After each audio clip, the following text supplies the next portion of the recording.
तुम्हें इतिहास की कोई जानकार नहीं है, तब तो तुम्हारी चौथाई जिंदगी पानी में गई। कुछ नहीं किया तुमने आकर। थोड़ी देर बाद फिर पूछ लगे, अच्छा तुम्हें भूगोल की कोई जानकारी है? लंदन की आबादी कितनी है जानते हो?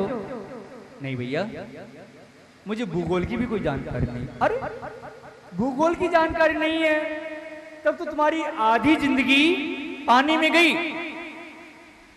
थोड़ी देर बाद फिर पूछ लगे, तुम्हें साहित्य की कोई जानकारी है? शेक्सपियर ने कौन कौन से नाटक लिखे हैं जानते हो? वो नाविक कहने लगा, भैया मुझे नाव चलाने से फुर्सत मिले तो ये सारी जानकारी मैं हासिल करूं। मुझे तो नाव चलाने से फुर्सत नहीं मिलती है। मेरी तो नाव ही इतिहास, भूगोल, साहित्य जो कुछ है तो मेरी नाव है।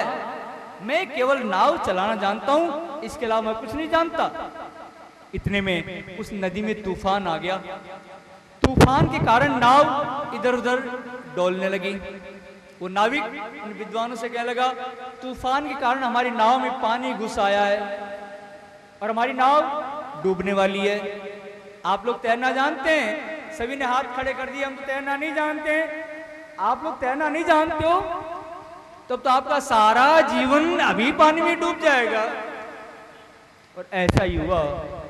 पानी नाव में घुस आया, नाव नदी में डूब गई। सारे विद्वान नदी में डूब करके मर गए, लेकिन नाविक तैरता हुआ नदी के उस पार चला गया। ये संसार भी एक सरोवर है।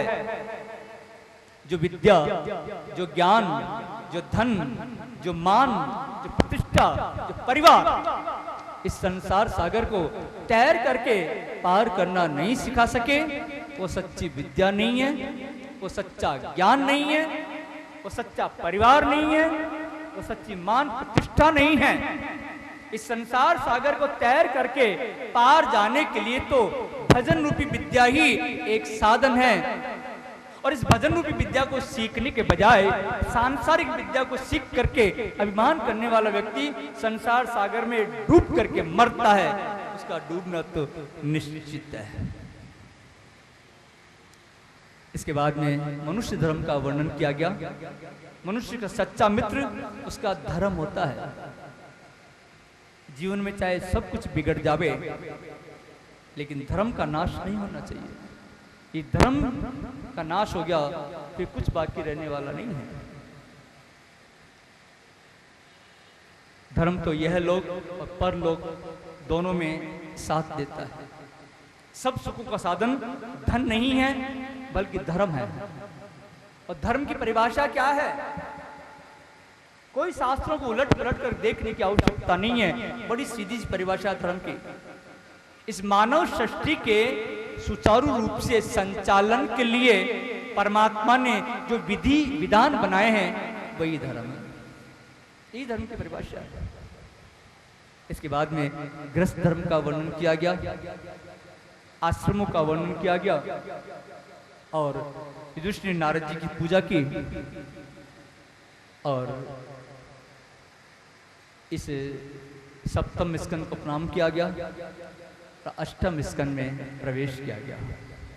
आठवें स्कंद में मनवंतर लीला का वर्णन आता है। सुखदेव महाराज वर्णन करते राजन, प्रत्येक मनवंतर में प्रभु अवतार लेते हैं।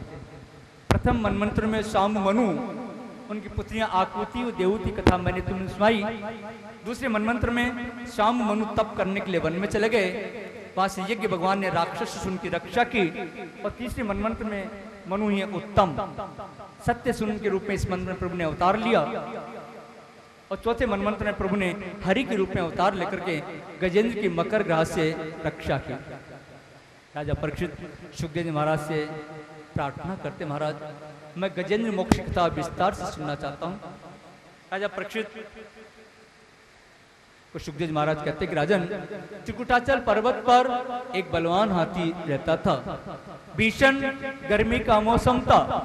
वो हाथी अपनी हथनियों को साथ में लेकर के, अपनी सभी बच्चों को साथ में लेकर के एक सरोवर के अंदर जल क्रीड़ा करने के लिए आया। जल क्रीड़ा में तन में जान करके एक मगर ने उस हाथी का पांव पकड़ लिया। हाथी छलचर प्राणी है और मगर जलचर प्राणी है। अतः हाथी जल में कमजोर पड़ गया और मगर उस हाथी को गहरे पानी में खींचता जा रहा था। एक गजेंद्र मोक्ष कथा प्रत्येक घर में हो रही है। हमने आपको बताया ना, भागवत की प्रत्येक कथा जीव की कथा है, जीव मात्र की कथा है। ये संसार ही वो सरोवर है। इस संसार के सरोवर में जीव मात्र गजेंद्र है। इस संसार के सरोवर में काल वो मगर है।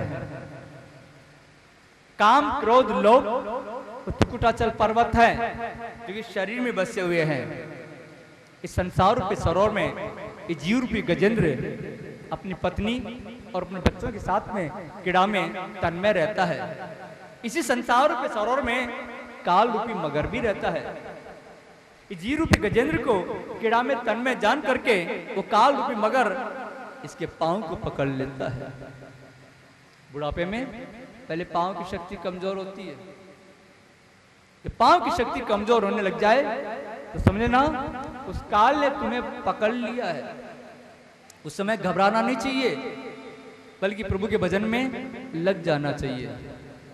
जो काल पकड़ता है तो उसके मुख से ना तो पत्नी छुड़ा सकती है, ना सगे संबंधी छुड़ा सकते हैं, ना बच्चे छुड़ा सकते हैं।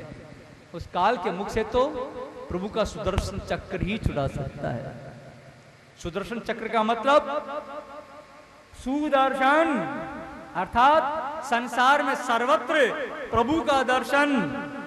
जब इस मनुष्य की दृष्टि संसार में सर्वत्र प्रभु का दर्शन करने वाली हो जाती है तो फिर काल तुम्हारा कुछ नहीं बिगाड़ सकता है, क्योंकि काल के भी काल तो श्री कृष्ण है।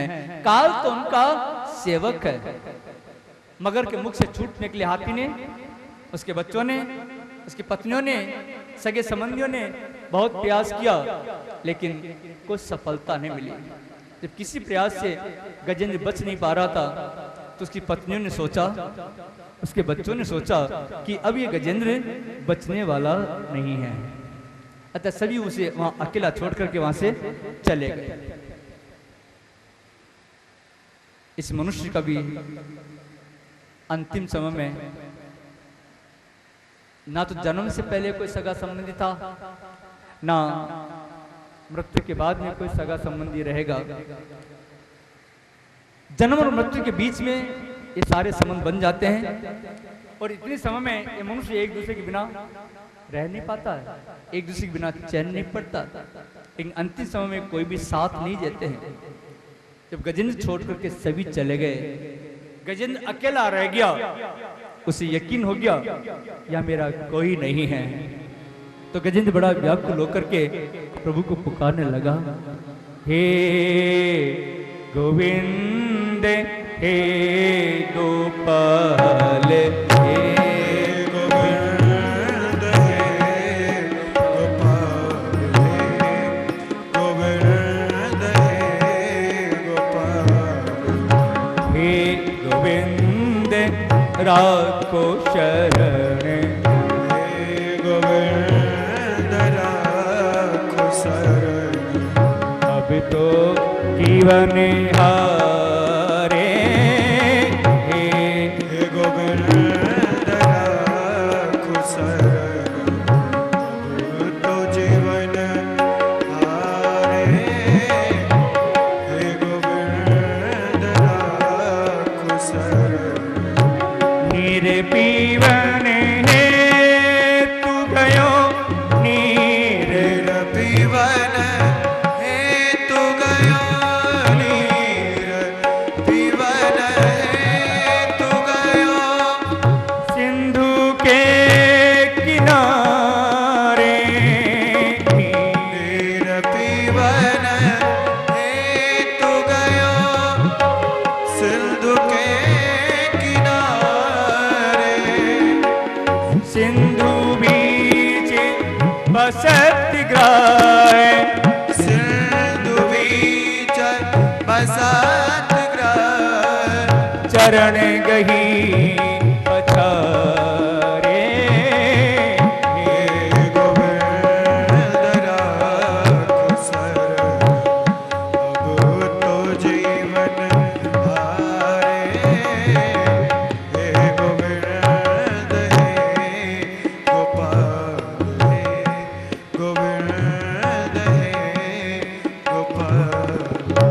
चार प्रहर युद्धि भयो, चार प्रहर युद्ध भयो, चार युद्ध भयो, चार प्रहर युद्ध भयो, ले गयो मझधारे, चार प्रहर युद्ध भयो, ले गयो मझधारे, नाक कान डूबन लागे, नाक कान डुबान लागे, तब कृष्ण को पुकारे, हे गोविंद लाखो सरल, अब तो जीवन हारे, हे गोविंद हे गोपाल, हे गोविंद हे गोपाल।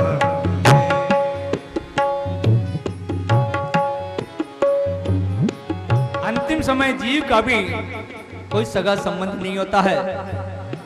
अंतिम समय जीव की भी उस गधन जैसी हालत हो जाती है। जब मौत सामने आके खड़ी हो जाती है तभी जीव घबराता है, तभी जीव सोचता है मौत मुझे लेने आ गई और मैंने अभी तक जाने की कोई तैयारी नहीं की। अरे जिस सफर में जाकर के वापस लौटना होता है उस सफर की हम महीनों पहले तैयारी करना प्रारंभ कर देते हैं। ये भी रख लो, ये भी रख लो, ये भी रख लो, ये भी काम आएगा, ये भी काम आएगा। लेकिन जिस सफर में जाकर के हमें वापस ही लौटना नहीं होता है उस सफर की कोई तैयारी नहीं करता है। उस सफर की भी तैयारी करो। वहां मुझे क्या क्या चाहिए ये भी तो जुटाओ। वो गजेंद्र तो पशु होकर के भी अंतिम समय में श्री हरि का स्मरण करता है, जब ये मनुष्य तो हरि हरि नहीं करता बल्कि हाय हाय करता है।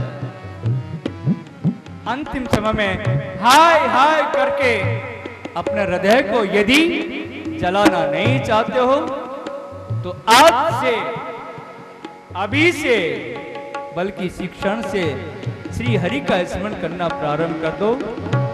आज से श्री हरि का स्मरण करोगे तो अंतिम समय में भी हरि की ही याद आएगी।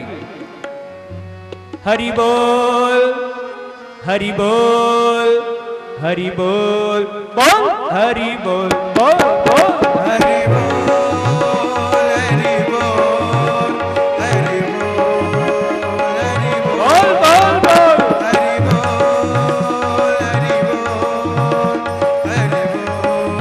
हरि बोल, हरि बोल, हरि बोल, हरि बोल, हरि बोल, हरि बोल, हरि बोल, हरि बोल, हरि बोल, हरि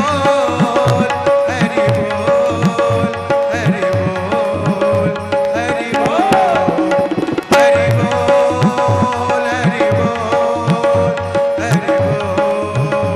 हरि बोल। ओ हरि बोल, हरि बोल, हरि बोल, हरि बोल, बोल, बोल। हरि बोल, हरि बोल, हरि बोल, हरि बोल।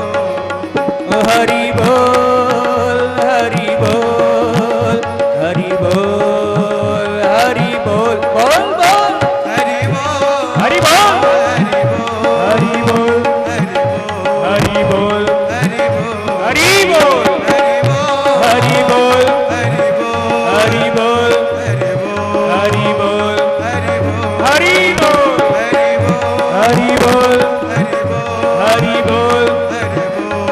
हरि बोल, हरि बोल, हरि बोल, हरि बोल, हरि बोल, हरि हरि बोल, हरि बोल, हरि बोल, बोल, हरि हरि बोल, बोल, हरि बोल, हरि बोल, हरि हरि बोल, बोल, हरि हरि बोल, बोल, हरि हरि बोल, बोल, हरि बोल, हरि बोल, हरि हरि बोल, बोल, हरि बोल, हरि बोल, हरि बोल, हरि बोल, बोल, बोल, हरि बोल, हरि बोल, हरि बोल,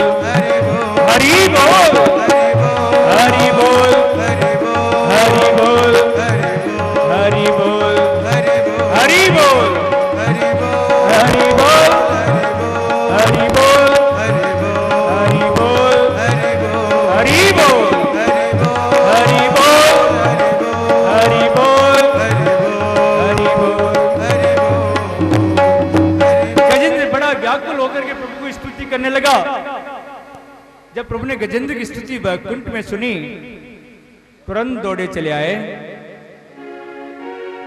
द्वारिका में शब्द सुनी, द्वारका में शब्द सुनी, द्वारका में शब्द सुनी, करुण चढ़ी पधारे।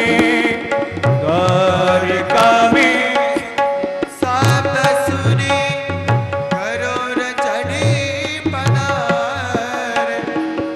जब प्रभु ने गजेंद्र की स्तुति वैकुंठ में सुनी, तुरंत दौड़े चले आए। लेकिन कब आए? जब उसने निर्बल होकर पुकारा तब। जब तक उसको अपने पत्नियों का बल था, अपने सगे संबंधियों का बल था, अपने पुत्रों का बल था, तब तक प्रभु नहीं आए। लेकिन सभी छोड़ के उससे चले गए। गजेंद्र को यकीन हो गया, यह मेरा कोई नहीं है।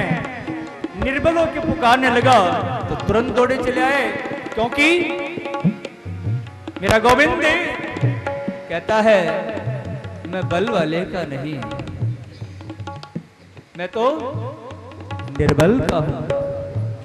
और इस संसार में कितने लोग हैं जो कि निर्बल हैं? सब बलशाली हैं। किसी को अपने ज्ञान का बल है, किसी को अपने धन का बल है, किसी को अपने परिवार